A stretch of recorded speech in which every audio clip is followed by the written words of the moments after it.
انسان کی فطرت میں کہانی یا قصص سے دلچسپی روز اول ہی سے پائی جاتی ہے۔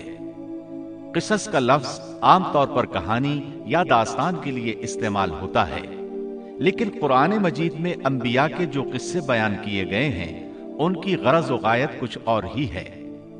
اللہ تعالیٰ نے انسانیت کا آغاز فرماتے ہی انبیاء کا سلسلہ شروع فرمایا۔ انبیاء اور رسول پے در پے آتے رہے۔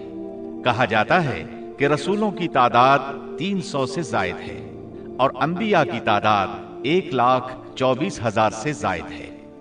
گویا اللہ تعالیٰ نے بنی نوع انسان کو سیدھا راستہ دکھانے کے لیے اتنی بڑی تعداد میں انبیاء اور رسول مبعوث فرمائے۔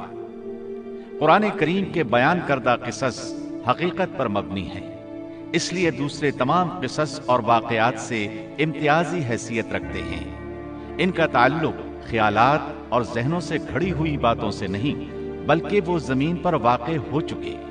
انسانوں نے اپنی زندگی کے مختلف ادوار میں ان کا مشاہدہ کیا، اور پھر یہ واقعات اس لحاظ سے بھی منفرد ہیں کہ عبرت کا باعث ہیں۔ قرآن کریم کے یہ قصص لطف اندوز ہونے کے لیے ہرگز نہیں سنائے گئے، بلکہ ان سے تو بنی نوع انسان کو سیدھا راستہ دکھانا مقصود ہے۔ یہ مقصد تھا کہ انسانیت عبرت پکڑے، روز جزا کے بارے میں آنکھیں کھول لے، ان واقعات کو سن کر اور پڑھ کر اپنا راستہ منتخب کر لے۔ گزشتہ انبیاء کی امتیں جو بھیانک جرائم کرتی رہی ہیں ان سے اپنا دامن بچا لے۔ اسی لیے انبیاء کے حالات سے واقفیت از حد ضروری ہے۔ جب تک ہم انبیاء کے واقعات سے روشناس نہیں ہو جاتے، اس وقت تک قرآن مجید تک مکمل رسائی حاصل نہیں کر سکتے۔ کتنی بار سیدنا آدم علیہ السلام کا قصہ بیان ہوا، کتنی مرتبہ نوح علیہ السلام کا تذکرہ ہوا، اسی طرح موسیٰ علیہ السلام اور بنی اسرائیل کا ذکر آیا۔ فرعون کا واقعہ بیان ہوا۔ موسیٰ علیہ السلام اور فرعون کا ذکر تو قریب 70 مقامات پر آیا ہے، اور مسلسل قصہ بیان ہوتا رہتا ہے۔ کتنی سورتوں کا نام انبیاء کے ناموں سے منسوب ہے۔ لہٰذا جو شخص ان قصص سے لا علم ہے وہ قرآن کے ایک بڑے حصے سے محروم ہے۔ ان واقعات سے رہنمائی حاصل کرنے سے ایک مقصد یہ بھی ہے کہ دعوت الی اللہ کا راستہ معلوم ہو جائے، لوگوں کو اللہ کی طرف بلانے کا ڈھنگ ہمیں آ جائے۔ اللہ کرے ہم بھی ان لوگوں میں شامل ہو جائیں جو اللہ کی طرف دعوت دیتے ہیں، ہم بھی نیکی کا حکم کرنے اور برائی سے روکنے والے بن جائیں۔ امر بالمعروف اور نہی عن المنکر کے صحیح راستے پر چلنا اس وقت تک ممکن نہیں جب تک کہ ہمارے سامنے کوئی ایسا نمونہ موجود نہ ہو جس کے مطابق ہم اپنے آپ کو چلا سکیں۔ اور صاف ظاہر ہے سب سے عظیم اور بے مثال نمونہ نبی اکرم صلی اللہ علیہ وسلم کی مبارک شخصیت ہے، جیسا کہ اللہ تعالیٰ فرماتے ہیں، یقیناً تمہارے لیے رسول اللہ کی زندگی بہترین نمونہ ہے۔ رسول اکرم صلی اللہ علیہ وسلم کے بعد سب سے نمایاں مثال اور نمونہ باقی تمام انبیاء کرام ہیں، پھر صحابہ کرام اور صالح لوگ بھی نمونہ ہیں۔ انبیاء کرام کے واقعات قرآن کریم کے ذریعے ہم تک پہنچے ہیں۔ اسی طرح نبی کریم صلی اللہ علیہ وسلم کی سیرت مبارکہ اور آپ کی احادیث مبارکہ سے بھی ہمیں ان کے حالات اور واقعات معلوم ہوئے ہیں۔ نیز تاریخ کی کتب میں بھی ان کے تذکرے موجود ہیں۔ انبیاء کے موضوع پر لکھی جانے والی کتب میں سے واضح اور نمایاں حیثیت امام ابن کثیر رحمہ اللہ کی کتاب قصص الانبیاء ہے۔ اس کے علاوہ امام طبری کی تاریخ طبری اور ابن کثیر کی البدایہ والنہایہ میں انبیاء کی سرگزشت موجود ہے۔ ہم نے ان قصص کو آپ تک پہنچانے میں انہی کتب کو پیش نظر رکھا ہے، اس لیے کہ قابل اعتماد تصانیف یہی ہیں۔ خاص طور پر ہم نے اسرائیلی روایات کو جگہ نہیں دی، نہ ہی ضعیف روایات کا سہارا لیا ہے، بس صحیح احادیث کو بنیاد بنایا ہے اور ان عظیم مفسرین کرام کی تفاسیر پر اعتماد کیا ہے جو اللہ کی نازل کردہ آیات کے مطابق تفسیر کرتے ہیں۔ خاص طور پر ہم نے تفسیر ابن کثیر اور تاریخ ابن جریر کو ترجیح دی ہے۔ اس حصے میں آپ سنیں گے زمین و آسمان کی تخلیق سے پہلے کیا تھا، اللہ تعالیٰ کا عرش کہاں تھا، اللہ تعالیٰ نے زمین و آسمان اور پہاڑوں اور درختوں کو کتنے دنوں میں پیدا کیا،